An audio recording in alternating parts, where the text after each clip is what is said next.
All right. Give me an action. Action. Hey, what's up, everyone? My name is Cesar Garcia. You might have seen me on Breaking Bad, Better Call Saul, True Detective, Criminal Minds, Fast and Furious. All right, I can go on and on, but I just want to let you guys know I'm watching Mindless Adventures.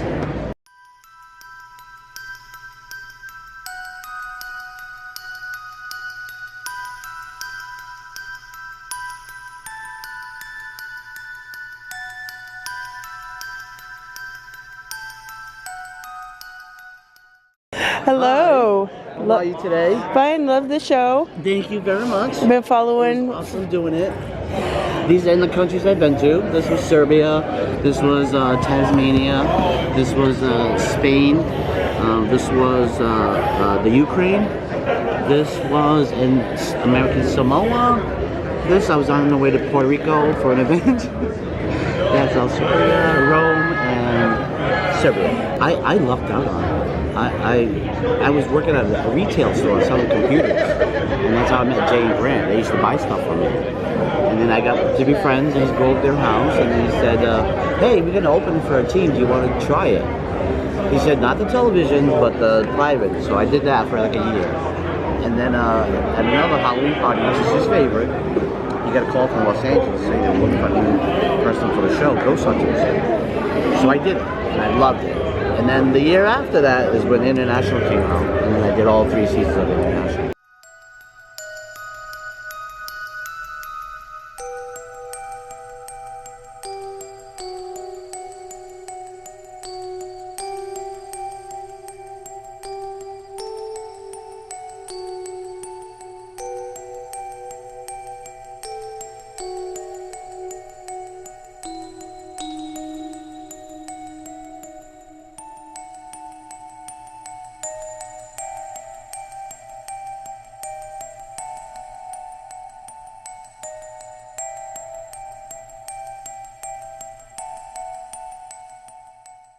Televised coverage. See, we never looked for TV. I mean, it always came to us. It was more just due to our online presence and everything else.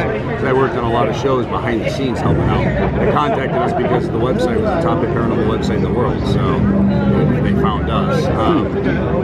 We didn't want to do television in the first place. We turned down doing the show 5 times in the beginning. So it's one of those things. But I mean, it's just really getting the word out about your team and stuff. You know, connecting with other teams, and that's what it's always been about for us. Not enough people do that. Too many people get into this. Everybody thinks it's a competition. And we're stepping on each other's toes. It's not. There's more than enough cases, and more than enough people to know. So. I watched your intros and you kind of explain why you got into it and that, but what drew you to the paranormal in the first place? Having my own personal experience, which took me from being somebody who never really thought about the paranormal, never cared about it, to somebody who wanted to try to understand it. When I researched it, everybody was saying, like, everything's a ghost. You know, this dust particle is a ghost. And that drove me crazy. And I wanted to actually, I'm big on hands-on, get in there and try to figure it out myself. What would be your favorite equipment to use? My favorite equipment, I mean, is something as similar as a digital recorder or a camcorder, because you don't have to spend $1,000 on equipment. So, or you got a great recorder system on your phone, as long as you hook an external microphone on it. Possibilities are endless. Do you prefer to look up the history before you investigate? Do you ever look after? We do it during or at the end of the investigation, because we don't want to go and contaminate it. So we want to go with an open mind and not focus on, if we go and we research prior, we find out a little boy Timmy died in the back corner, we're going to try to contact Timmy. We don't want to do that. We want to go in unbiased, open, you know, and then see what we catch on those first 2 nights, and if now it correlates and connects with anything in the history. Right.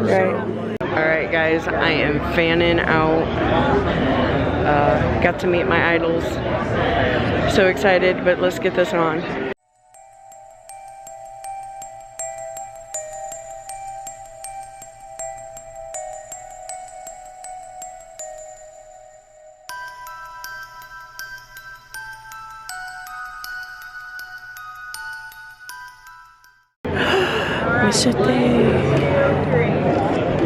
Is it here?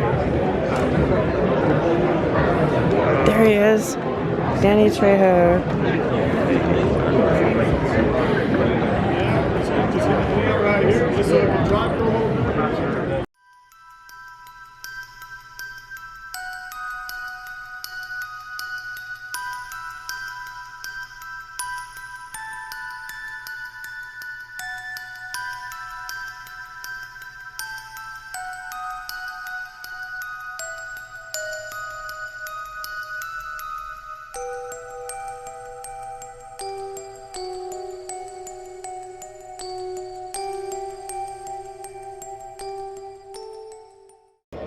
We have a spell jar thing, so this is for house protection.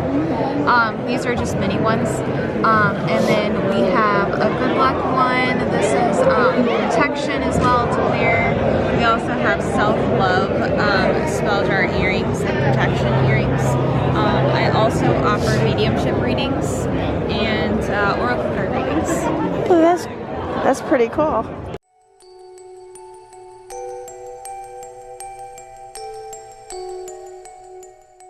Tell me a little about your channel.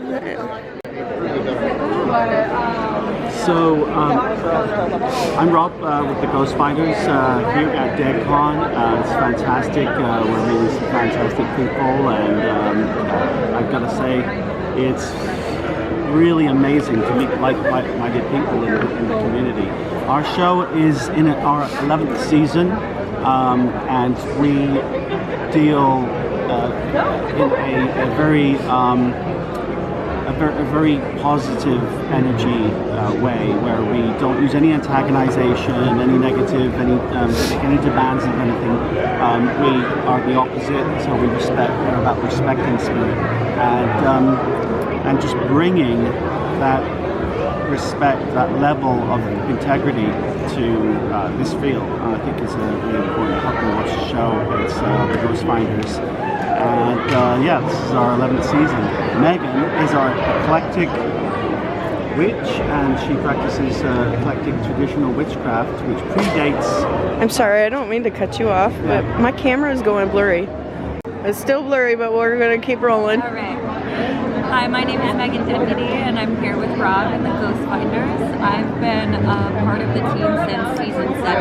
Rob had me on as a guest for just an episode, and the results that were found by using traditional witchcraft and formal offerings mixed with the paranormal tech were so amazing and positive. Rob asked me to be a part of the team ever since, and now we're on season 11, and we're just using every way possible to strengthen spirit communication, whether it be traditional witchcraft or new research and new tech in the paranormal field. We do it all. What crystals do you think are the best crystals to protect you? Protection, my go-to is always obsidian. I love obsidian because it is very grounding as well as self-cleansing. That's very, very important. And the obsidian represents mirror magic, so a lot of things, instead of, it reflects back. So it is very protective, and it doesn't make you it's not offensive for the person. It doesn't get your hands dirty.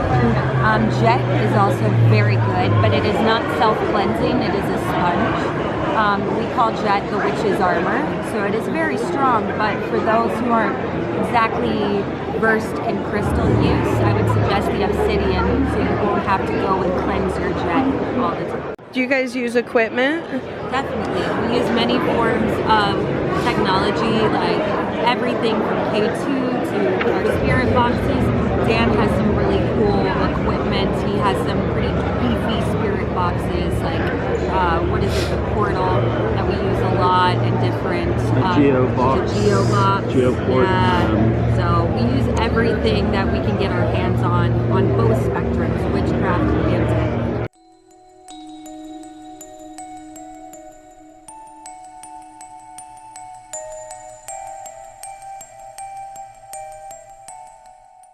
Spreaker with the podcast. Oh. Yeah, there's a website called Spreaker. That's my main platform that I use. Okay. Do you mind telling the viewers actually how old you are? I am 14 years old. what interests you most in paranormal? That's a really good question. For me, I want to find answers for it, if you know what I mean. That's my main drive to do it. I want to find answers and clear up questions, and then tell the stories as well. Do you look into the history behind your hauntings or anything? So beforehand, I do a little bit of research, but I usually just keep an open mind until something does pop up. And where can people find your podcast? On Spreaker.com at Spooky Talk with Maddie. This is so cool, guys.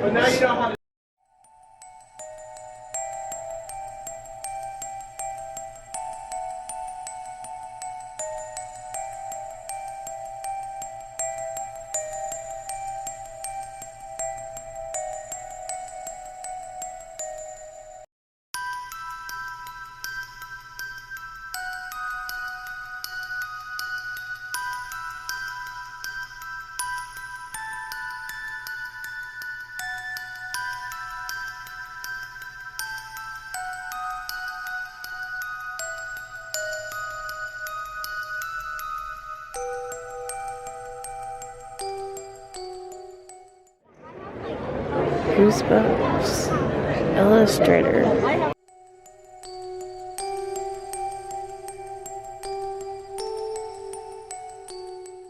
I did all the art in the original series, which was 62 books, and then I also did the second series, which had 28. So all together, I did about 110 Goosebumps covers.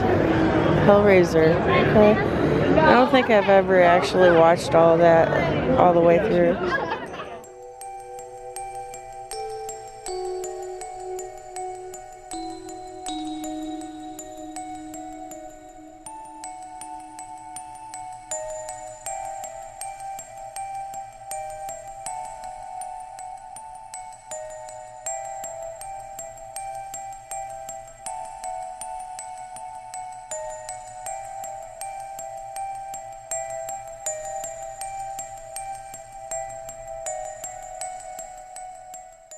Hi, pretty bird. Oh, of course.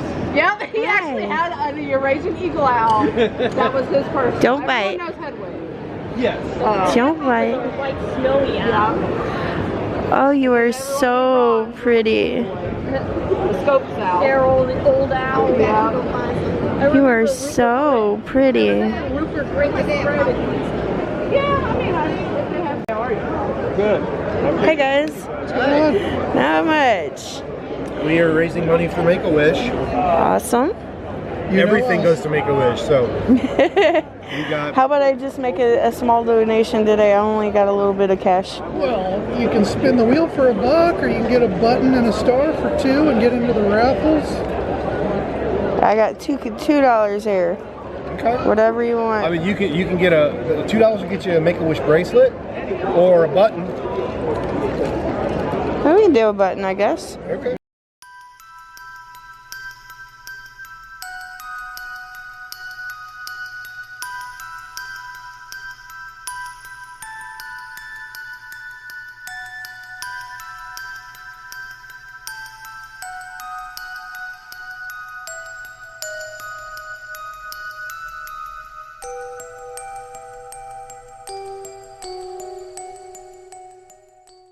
I don't think I've been this close to a Ouija board, but that creeps me out just being this close. We're doing a makeup demonstration if you'd like to watch. Yeah, she just got done doing this one. You got ours? Okay.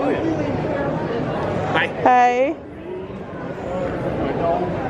I love the look, the smile on your face. It's so good. Oh, thank You're so excited. you. You're like, this is so cool.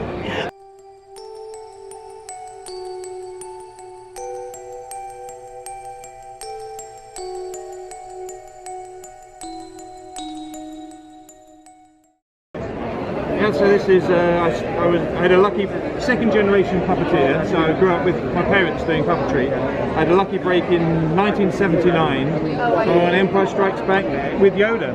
So, and that launched my film career. So 42 years later, still doing the stuff. So.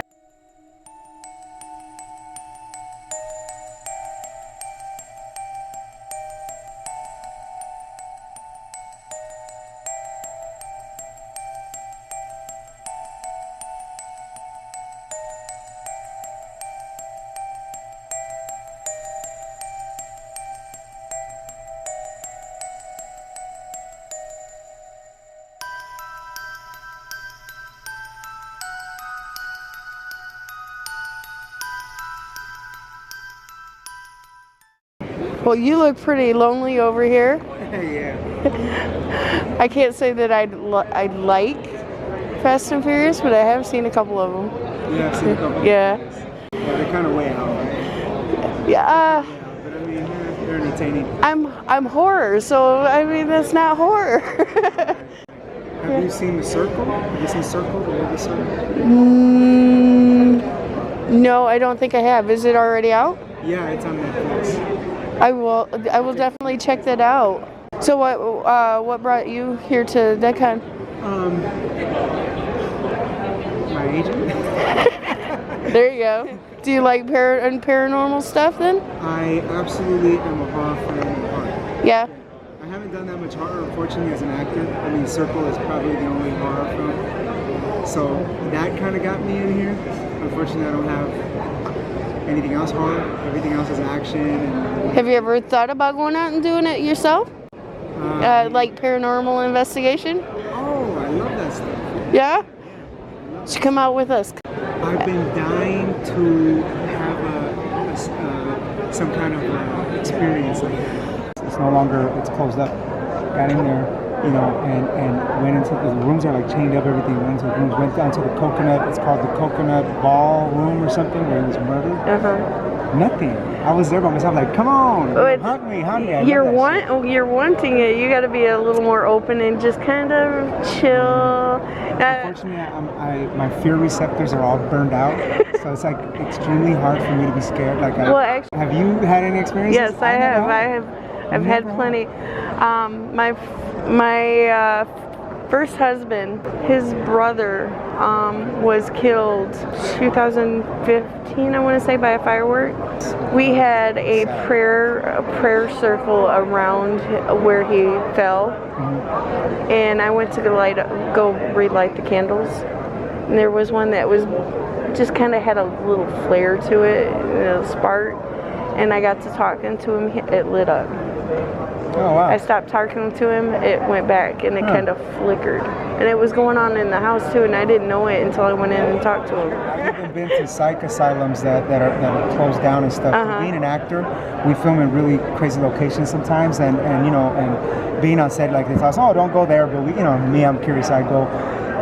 We shot at this hospital one time, and I mean, it was people that were died and tortured and all that shit, and that, you know, historically in that hospital. And again, nothing. I snuck away one of the actors. Want to go, like, you know, explore. Nothing. I'll tell you one last story. I actually bought a house from an old lady who passed away. Okay, all her stuff was still in there. I had to take a lot of her stuff out. It was pretty horrible the way she died. Died in the restroom. Anyway, so her bed was brand new. So I cleaned everything. I slept in her room with her stuff. Same thing. I asked her, you know, if you whatever. Just because they die don't mean they're still around, though. It scared me. Either that or it's all.